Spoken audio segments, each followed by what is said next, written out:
देखी सरकार, ये है राजवा।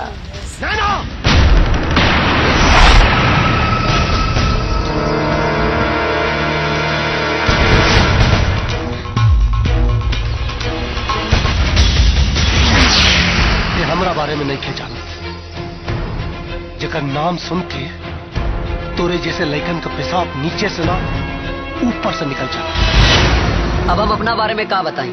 जाने के चाहता रहा तो अपना बहन से पूछ ला, बढ़िया से बता दिए।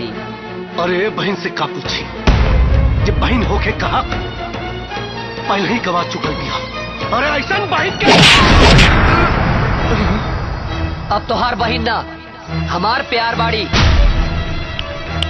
मुंह कम खोल, कहूँ टेढ़ बाकुस निकल गई ना तो तोरा दे के सारा चेचिस एहजे ढीला कर दे। ए बबुआ, ई सब जे देखत बारा ना, ई मेला घूमे नहीं खे आई।